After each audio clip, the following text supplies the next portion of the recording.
Okay, thank you very much for the invitation. It's a great pleasure to talk at Geometry and Tacos. So this talk is about holomorphic one-forms without zeros on threefolds, and this is joint work with Feng Hao, who was a postdoc with me in Munich, and he's now at Leuven, working with Budor. Okay, so so let me start with a gentle introduction.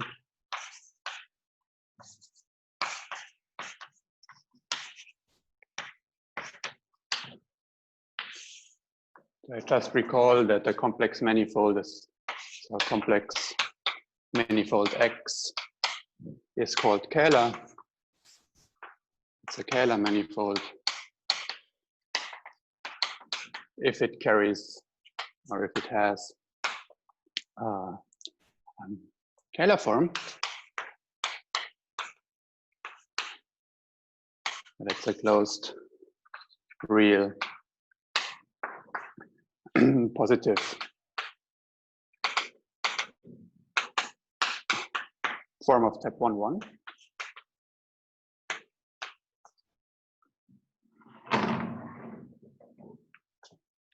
And an important example are projective manifolds. So a smooth, complex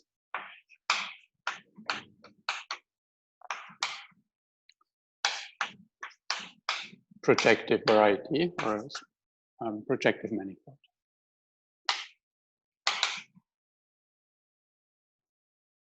So then the Kähler form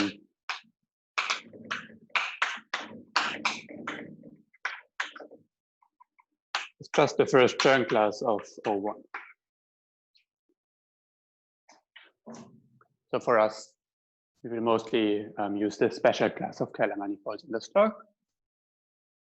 Now, one of the main theorems about Kähler manifolds is the Hodge decomposition. So I recall what that is. So if X is a compact Kähler manifold, then the case cohomology group with complex coefficients splits into a direct sum, where the indices P plus Q, P and Q run over all natural numbers so that their sum is K. These are the PQ groups where HPQ X naturally isomorphic to HQ X omega PX. So it's the Q's cohomology of omega P. And there is some symmetry, so HPQ bar complex conjugate is HQP.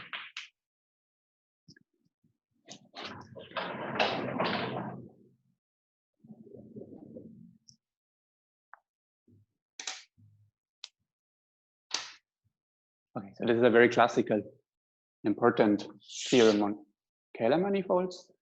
So what this leads to are many, so an interesting, so this is one theorem, the most very important theorem that shows that there is a tight interplay between the topology and the geometry of Kähler manifolds. So interesting interplay.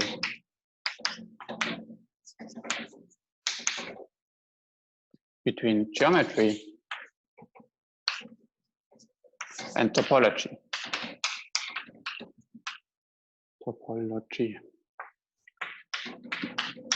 of such a compact Kähler manifold. So an example,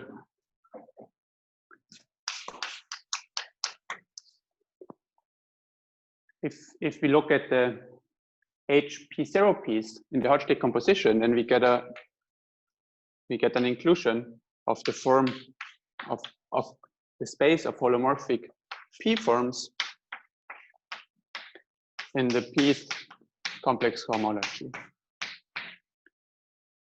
So both are complex vector spaces, and we get an inclusion of complex vector spaces, saying that the dimension of the space of holomorphic P forms on X is bounded by the Betti number, by the Pth Betti number. So by a purely topological invariant.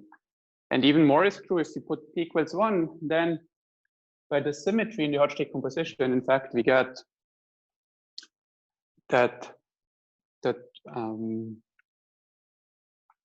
times the dimension of the space of holomorphic one forms is just the first Betti number of X. In particular, the first Betti number has to be even, and moreover, it determines exactly how many linearly independent one forms, holomorphic one forms we have in X.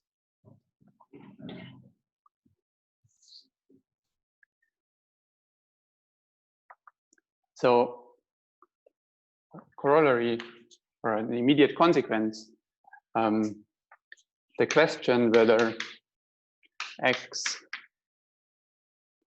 carries a holomorphic one form depends only on the topology. So on the underlying topological space.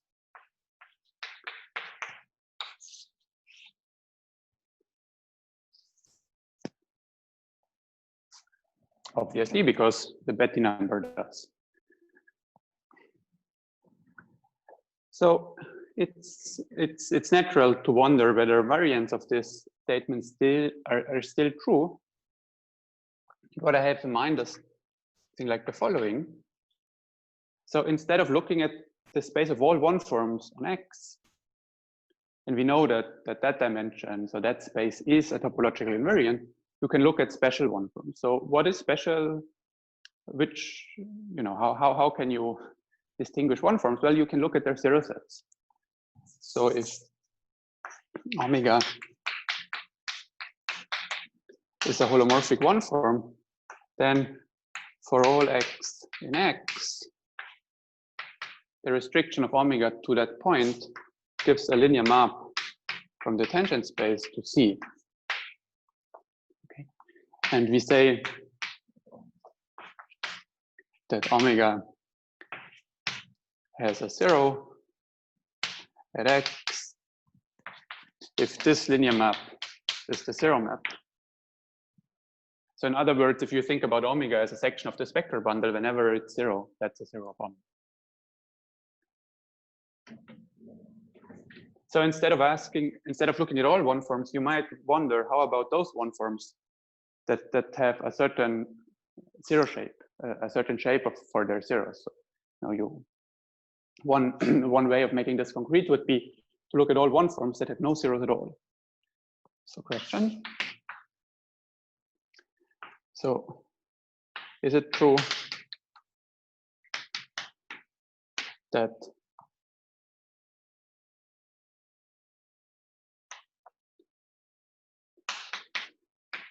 the space of one forms, holomorphic one forms without zeros is also a topological invariant of X?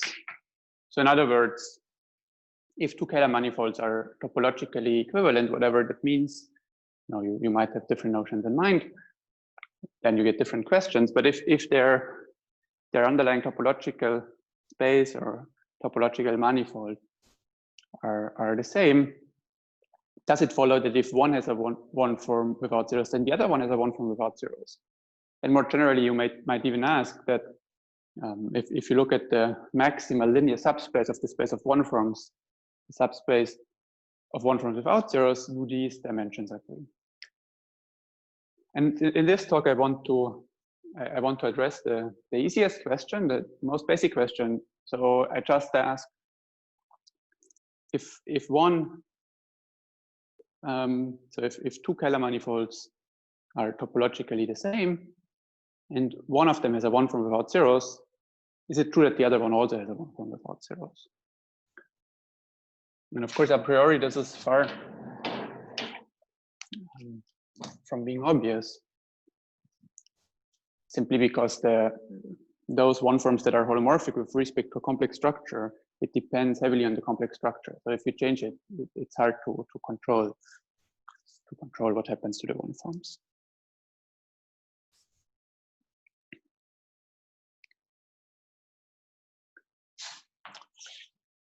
All right, so to motivate a bit in which direction this talk goes, let's assume that omega is a one form, a holomorphic one form without zeros. And then look at alpha, omega plus omega bar. So this is a real closed one form.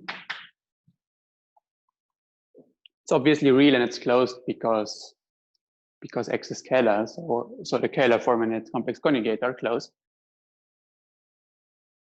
Moreover,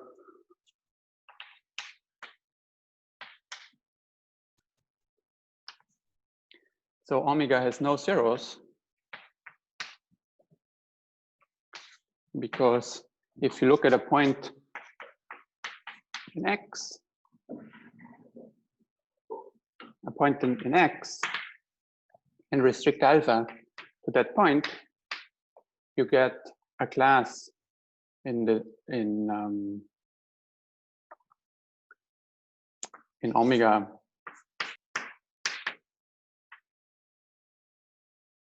now I don't know how to write this, maybe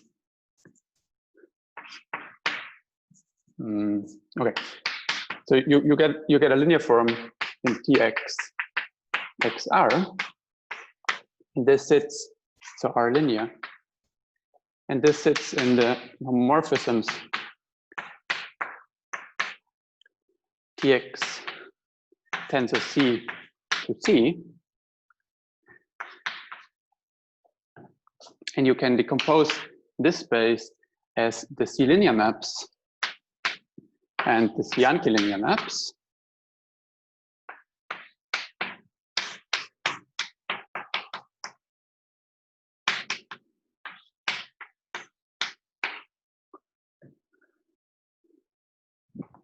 And here is our alpha and omega bar.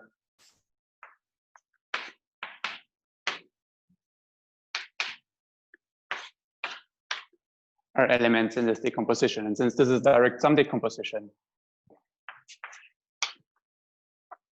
and none of these two elements is zero, it follows that alpha x is not zero for all x. So we have a real one form without zeros. And in this situation, there is a theorem by Tischler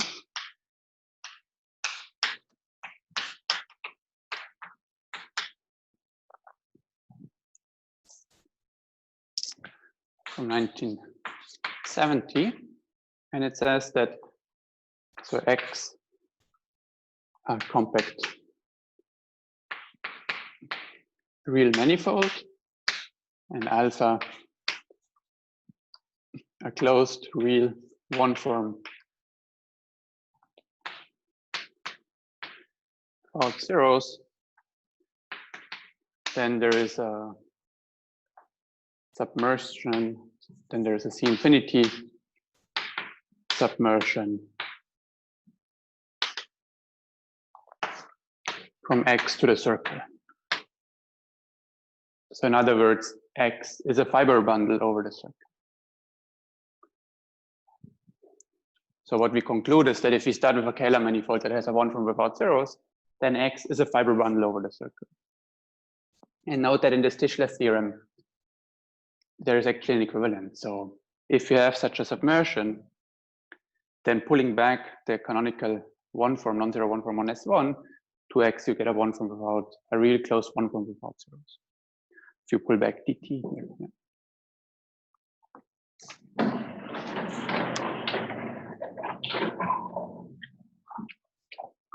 So Tischler's theorem is surprisingly simple. Maybe I quickly sketch the argument.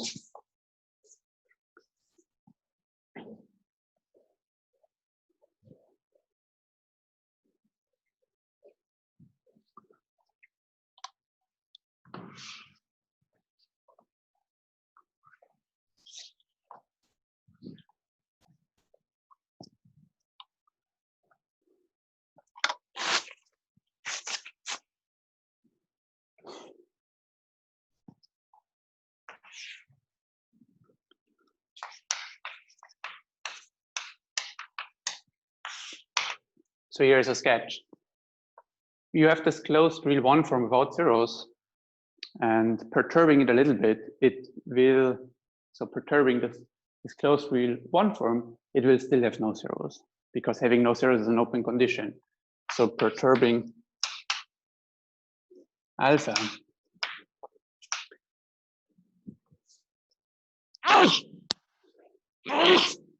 Sorry, we may assume that the cohomology class that corresponds, that is represented by alpha, is not only real, but it's rational. Yes, because the rational cohomology stands in the real cohomology, and you can perturb alpha a little bit. And then replacing alpha by a positive multiple, this does not change any of the conditions on alpha. We may assume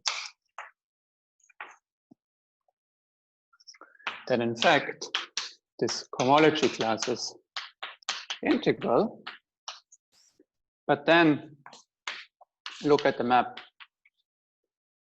from X to R mod Z, where a given point X you map to the integral of a base point, a fixed base point X naught to X of alpha. This integral, of course, depends on a path that I have to choose from X naught to X, and two different paths will differ by a homology class and in H lower 1. But if you integrate over the homology class, since alpha has integral coefficients, you do get an integer. So if I divide out by Z, this is well defined. It's a well-defined C-infinity map. I call this F. And the differential of F is alpha. Since alpha has no zeros, dF is submersive at every point. So this is a fiber bundle over the circle. Okay, so this is Stichler's theorem.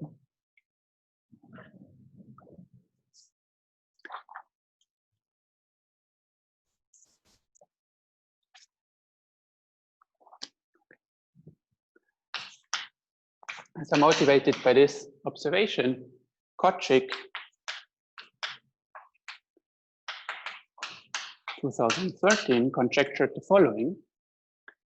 So if X is a compact scalar manifold, and then the following are equivalent. A, there is a holomorphic one form omega on X without zeros, and B,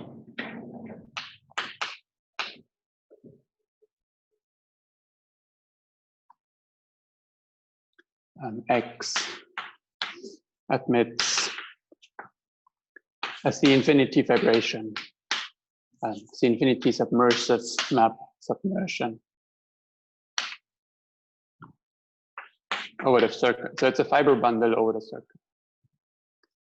Or equivalently,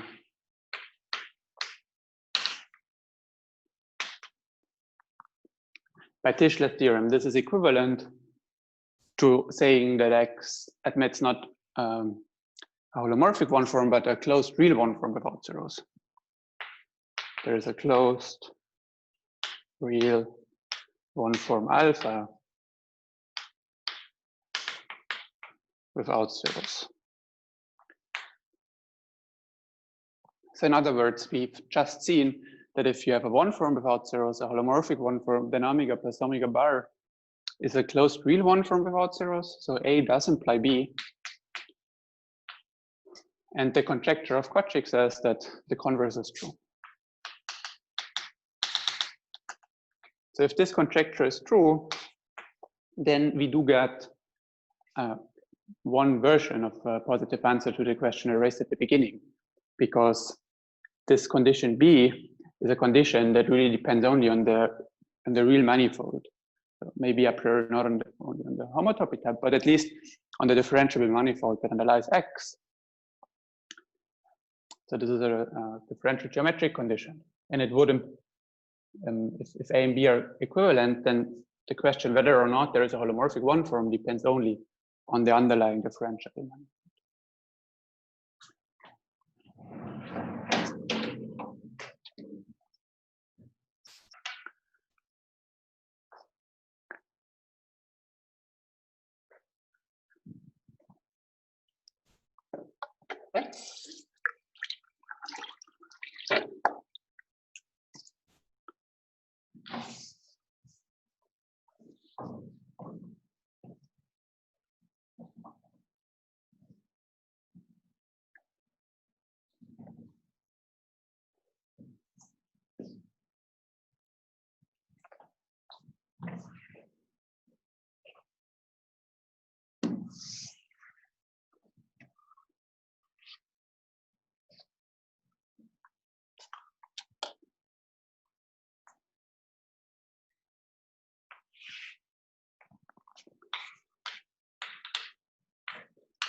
So why could we guess that an equivalence between A and B could be true? So here's a very naive approach. So A implies B is clear. So we need to see why is it true that B implies A. Okay. So let alpha. So by Tischler's theorem, having this fiber bundle structure of S1 is the same thing as having a real one form without zero. So I start with the one. So let alpha be a real closed one form without zeros.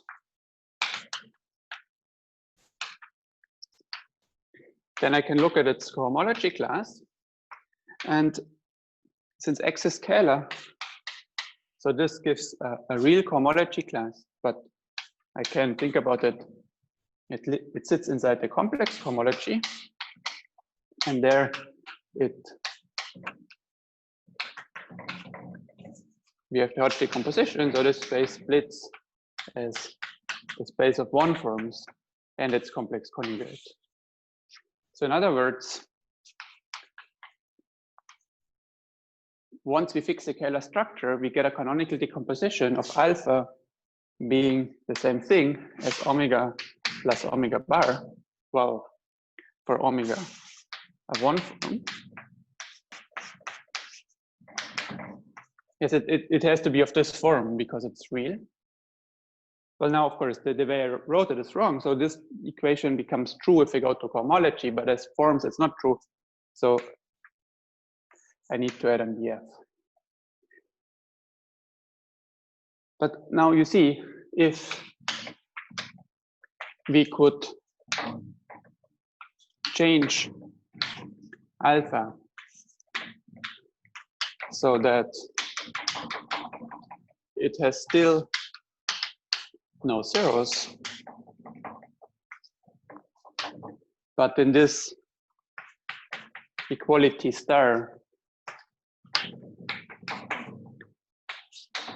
df is 0, then omega is a holomorphic one form without zeros.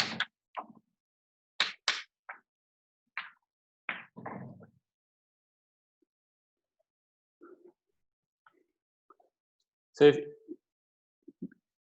if you look at the space of all real closed one forms, then those that have no zeros are open set. And if it was true that you could find a path within this open set between alpha and alpha plus df, then in particular alpha plus df would have no zeros, and omega would have no zeros. Of course, for an arbitrary f, this is not going to be possible, because if for arbitrary f you can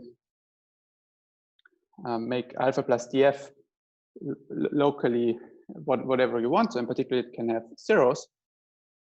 But what should be special here is somehow the fact that this class alpha plus df is the, once you fix the Kähler structure, the canonical class that you get from the Hodge decomposition. Yeah. So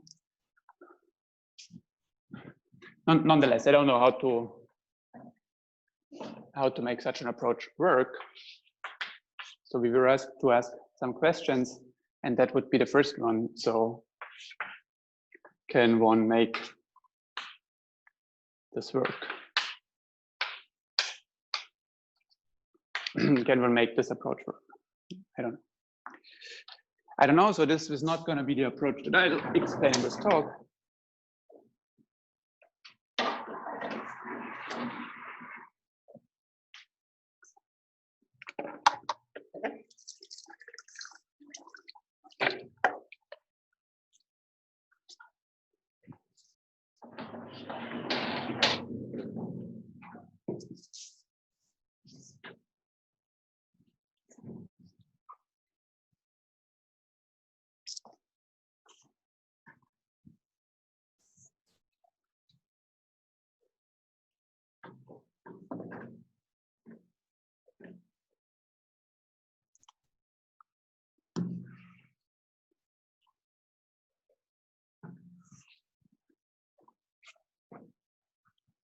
But I think it's a fair question.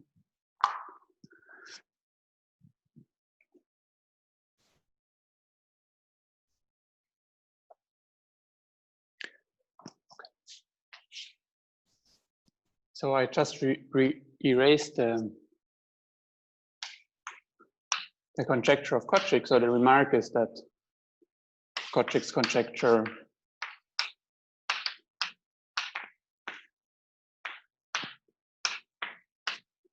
holds in dimension 1 and 2. So dimension 1, well, okay, that's obvious. The only Riemann surface that has a 1 form without zeros is the elliptic curve. And this, the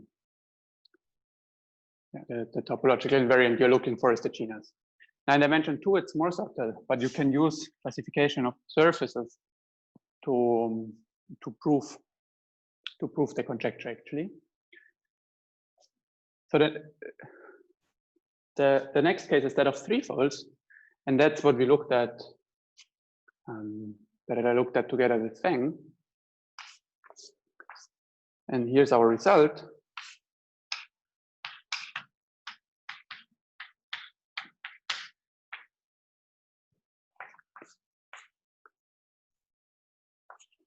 So the result is that the conjecture holds for smooth complex projective threefolds. So we restrict ourselves to the projective setting. I do believe that our arguments can also be pushed through to get something in the Kähler case, but okay. So we are most interested in the projective case, and so we were somehow happy with that result. So we can say a bit more. So in fact, something more is true. So in fact, condition A, which was the condition that you have a 1 form without zeros, is equivalent, well, to B, but in fact to a weak form of B, so B prime. X is homotopy equivalent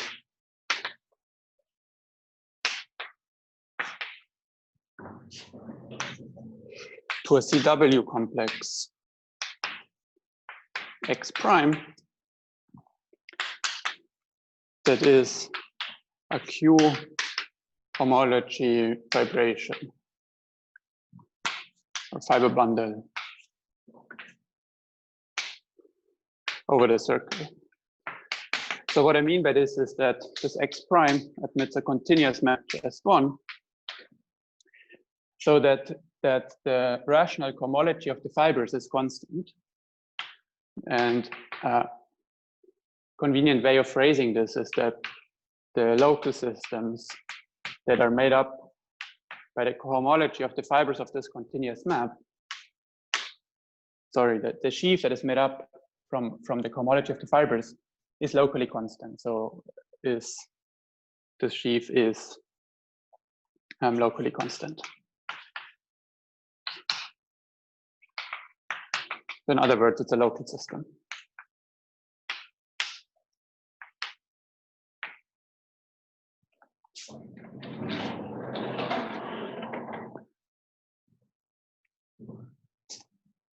So of course, if the underlying differentiable manifold is a fiber bundle over S1, then you have this property. Whenever you have a smooth map, then by Ehresmann theorem, it's locally topologically trivial, so the cohomology doesn't change. But this is a purely homotop condition. This B prime is a condition that depends only on the homotopy equivalence class of X. So in particular, having a one form or not for threefolds, and this is also true in dimension 2, does not only depend on the differentiable manifold, but it depends only on the underlying homotopy equivalence class, so only on the topological space.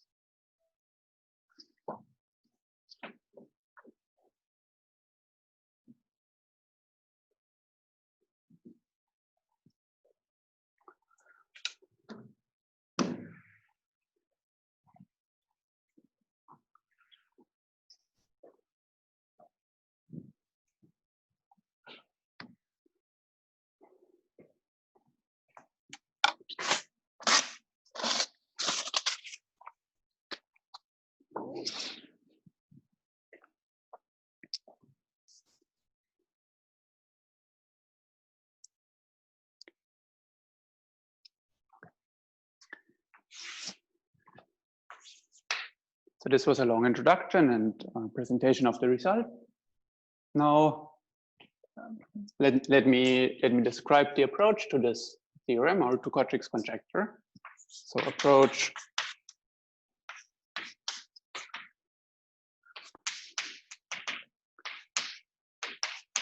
to Kotrick's conjecture. So our general approach a priori can work in all dimensions, but then the final step, we will rely on classification results that we can only prove in low dimensions. But a priori, the approach might or can work in arbitrary dimensions. So let me explain the approach. So we want to show that B implies A. B, I recall, says that X is a C-infinity fiber bundle over the circle, or maybe this B prime topological variant of it, or one topological and cohomological variant of it. And we want to, so this is, I'm a bit sloppy here, and I say that this is topological, and this is geometric. Now, proving such an implication directly is hard,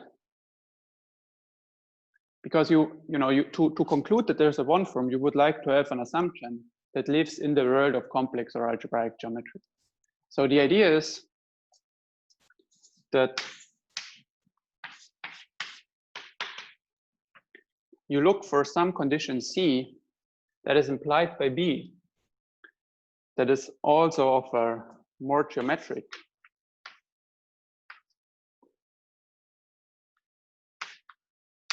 flavor, and then you hope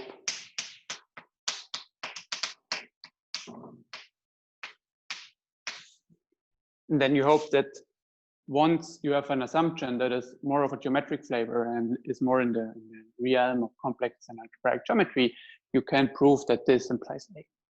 So that's the general idea. So the question is, what's a good condition C? So we need a condition that is implied by this topological one, that you have this fiber bundle over S1, but it should be a condition that is more in a more of a geometric flavor. And in fact, to motivate this, I start with a theorem that says something not about B but about A, and this is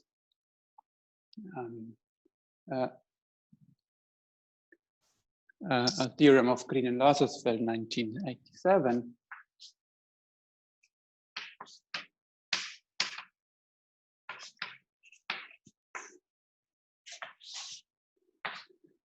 So this is a theorem for any Kähler manifold. If you have a Kähler manifold in a one form without zeros,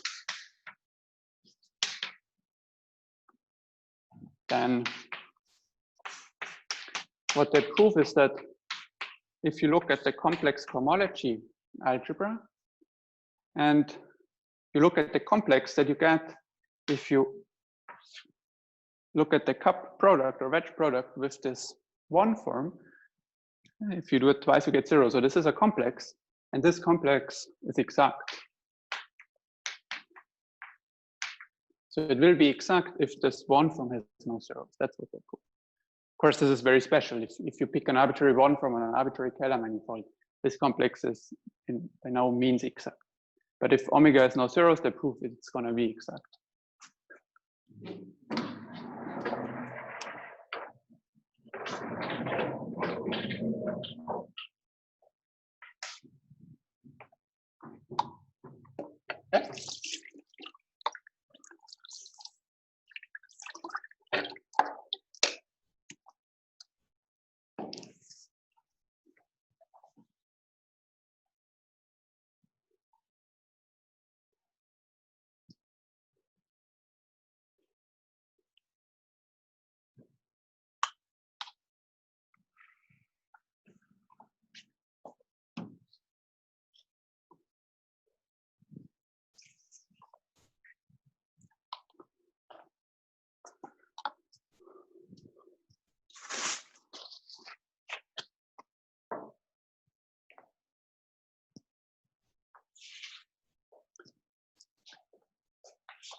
So what I observed is that so the theorem says that condition A implies that cup product with the one form is exact on cohomology. And what I've observed is that you can get this conclusion not only from A, but also from B. So if you only have the condition that X is a fiber bundle over S1, or you have a real closed one form without zeros, then you also get that there is a holomorphic one form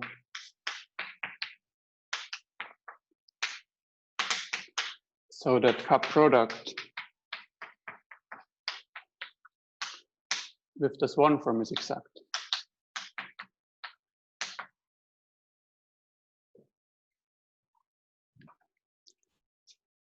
And then maybe I should add so a variant of this.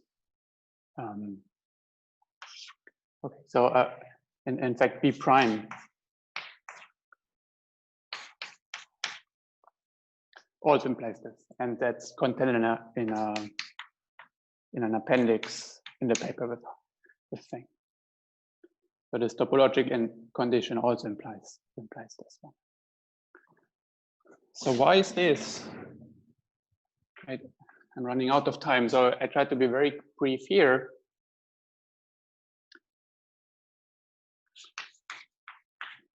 If you have a one form,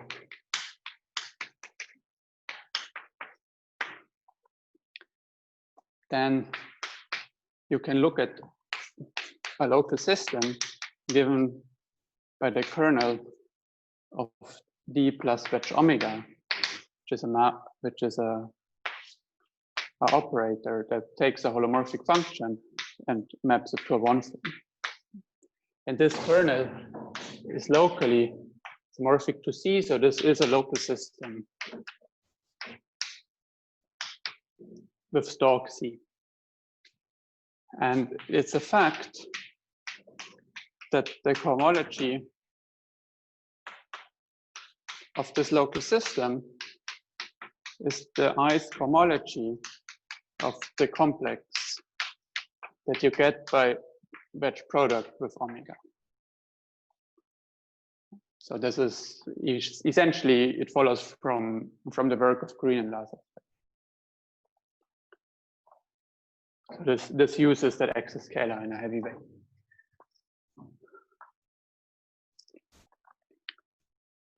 So in particular, saying that this complex is exact is the same thing as saying that this local system has no cohomology. So we need to show that there is a one form so that the corresponding local system is 0 for all I. And then by generic vanishing, so this is a theory that puts strong restrictions on the locus of local systems that do have cohomology. So for those it puts strong restrictions on the locus where the cohomology jumps. So if generically, if it's 0 at one point, then it says that in fact it has to be 0 on a very large locus, and this has to have a certain shape. So from these general structure theorems, it's not hard to conclude that instead of showing that there's a local system that corresponds to one form that has no zeros, this will be automatic if we find some local system with stalk C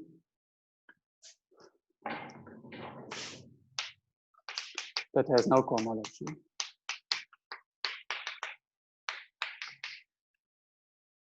So a priori, you would need to find one that comes from a one form, so it's of this shape. But generic vanishing, it's enough to find any. And to find any,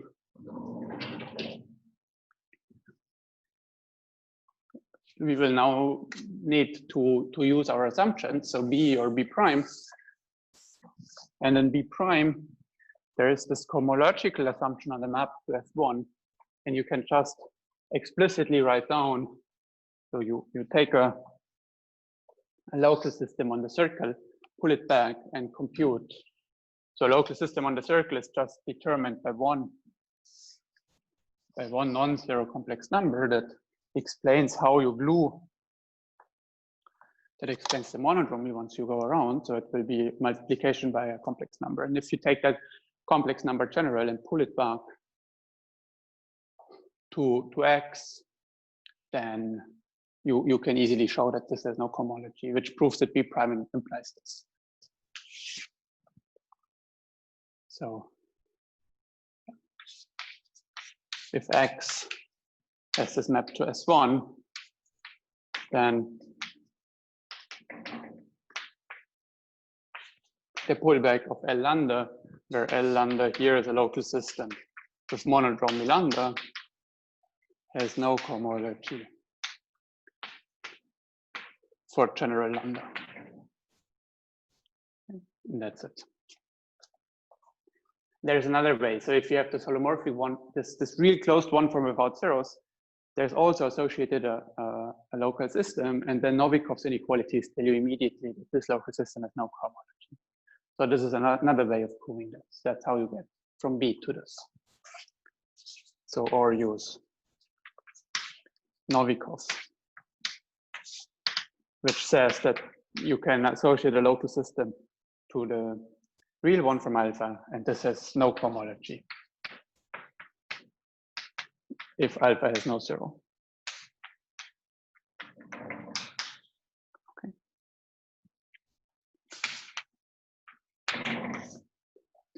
All right, so now we have a condition that is implied by B prime, and that's this condition that that there is a one form, so that cup product with this one form gives an exact complex.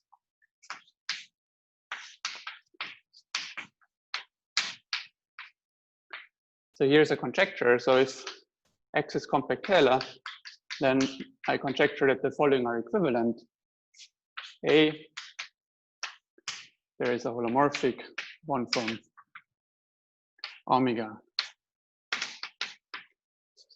without zeros. B, there's a real closed one form alpha without zeros, possibly also B prime, which is this Q homology that X is homotopy equivalent to a space that admits a continuous map to S1, so that the fibers have all the same Q homology. And then C, there is a holomorphic one form omega such that this one is exact.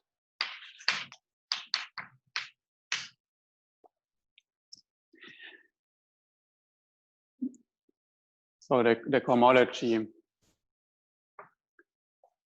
the complex that you get if you look at the complex cohomology and look at Capra with omega. So we know that A implies B, B implies B prime implies C. And the question is, well, is it true that C implies A? Now, it's easy if you look at the case of surfaces, at the elliptic surfaces with multiple fibers, you will easily see counterexamples. So you will easily find smooth complex projective surfaces that satisfy C but not A. So this is very, this is disappointing, and you might feel that this is maybe the wrong approach. But then, if we look at what we got, what we have here is that so having a one form without zeros is a condition that you do not lose if you pass from X to an étale cover. The same thing with B. If you have a real closed one form without zeros, you don't lose that condition if you pass to an étale cover. B prime will be the same thing. But how about C? So it's not at all clear that this is stable under étale cover, because if you go to étale cover, I mean a topological cover. So if you go to topological, so I call them étale cover, algebraic geometry, then you know, you change the cohomology of X. So it's not at all clear that this remains exact. So we should make, to get a reasonable conjecture, we should make that condition in so that it's automatically, so that it remembers that the conditions that should be equivalent to all hold not only on X but on all étale covers. So in other words, I should ask this not for X but for all étale covers. So there is a holomorphic one form such that for all topological covers X prime to X that are finite, so that X prime is again, and so this is étale. That's a finite topological covering. Then I want that on the cohomology of X prime, the pullback of my omega is exact. And if I put this condition, then the counterexamples in dimension 2 go away. And in fact, the conjecture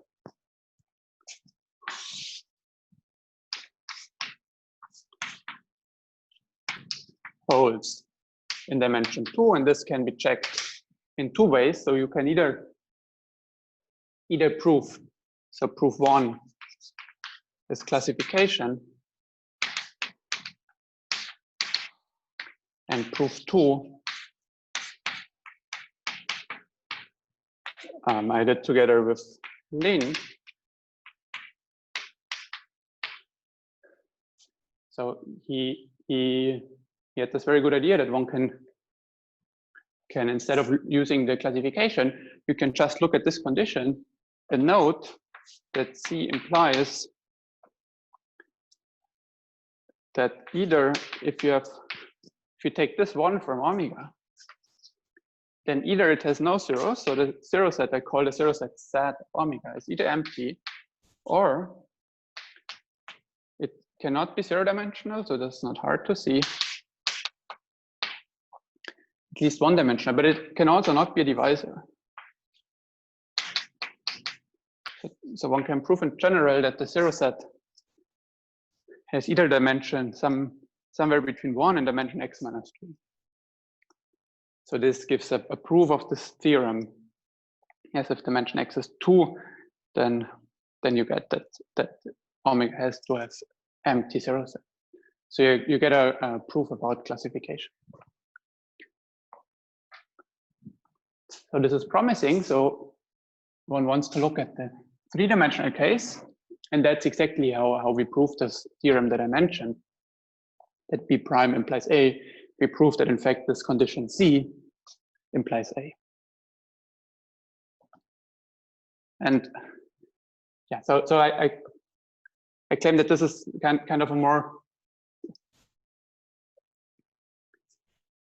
this condition is somehow closer to algebraic or complex geometry, because the assumption is that you have a holomorphic one form, and this holomorphic one form, you know something about it on all Ital covers. This is also something that you can form. This is a condition that makes sense, perfect sense in algebraic geometry. So somehow the only topological ingredient in this condition C is that you talk about the cohomology. But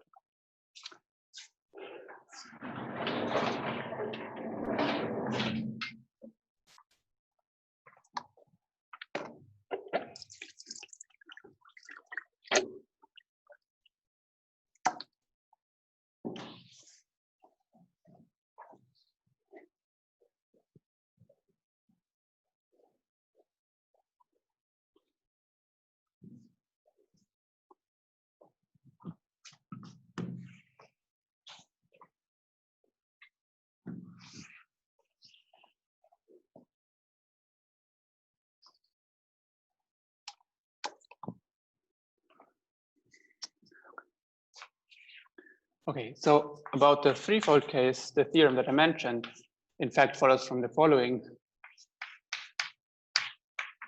more precise result.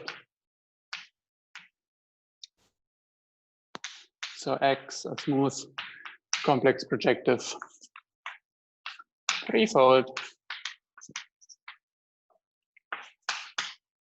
and then A is equivalent to B, is equivalent to B prime, is equivalent to C. They are all equivalent to D. And D will just be a complete classification of all threefolds that have that property.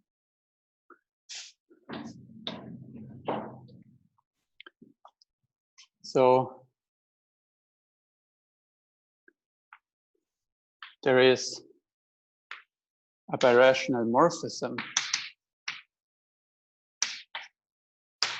tau from X to another smooth projective threefold that I call X min. And this birational morphism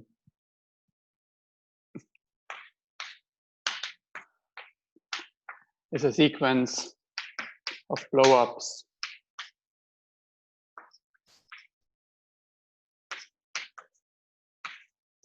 along smooth elliptic curves.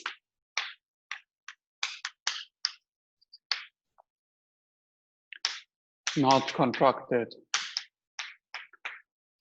by the Albanese map of this X min.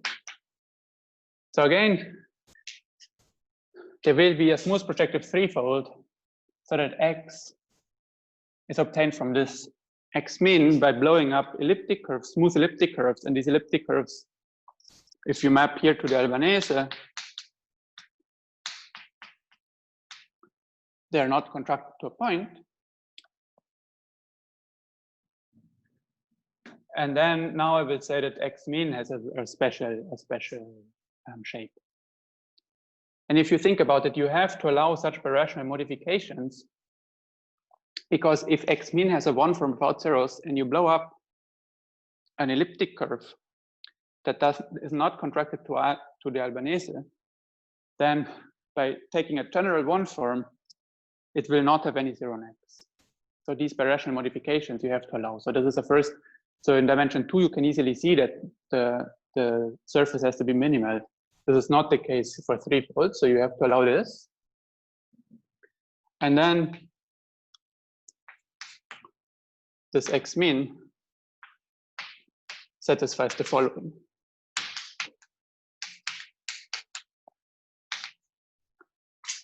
One, there is a smooth map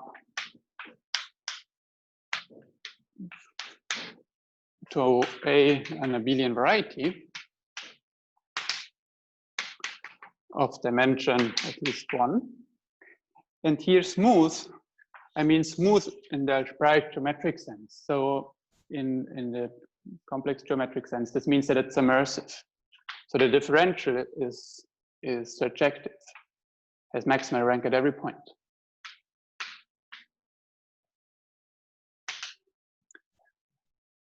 So this is a purely complex geometric analogon to saying that you have a vibration over the circle. I say that in fact this X mean has a holomorphic map to an abelian variety, and this holomorphic map has surjective differential everywhere. Okay. And so from this one, and this blow up thing already says that once you prove that your Keller manifold has these two properties, then it's automatic that A holds. But in fact, we prove more. So we prove a complete classification. We give a complete list of which threefolds actually can happen. So one can say a bit more. But for the theorem, you know, we prove C implies this, and once you show that C implies this, the fact that you have the sequence of blowdowns, and then you arrive at 1 where you have the smooth map to A, then you're done. Again, we prove a bit more, a complete list. So the second property is that if the Cordara dimension of X is positive, then there's a finite Ital cover of X that splits into a product, of cover of X min that splits into S prime times A prime. So here we have this X min has the smooth map to A, and if you take an Ital cover, so topological cover ring, then this fiber bundle splits into a product. Okay. So this A prime will be just a cover of this abelian variety. So in some sense, yeah. So up to take an Ital cover, this X min is just a product. So it's as simple as it could be. And the case where it has negative Cordara dimension is slightly more complicated.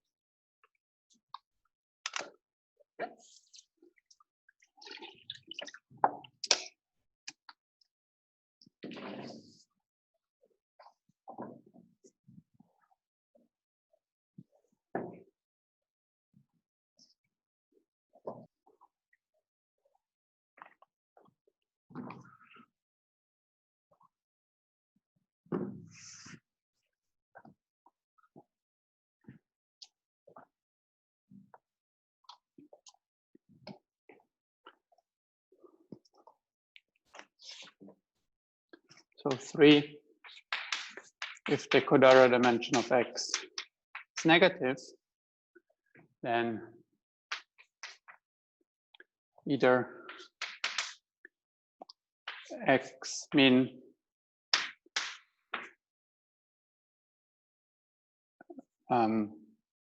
admits a smooth map. So again, this means submersive. So the differential is surjective at every point to an elliptic curve with fibers are Del Pezzo surfaces. So in particular, there are smooth Del Pezzo surfaces. So this is very special.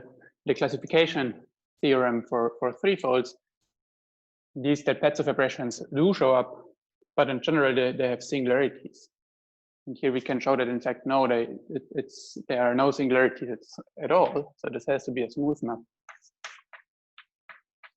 And 2, the second thing that could happen is that it maps to a smooth projective surface.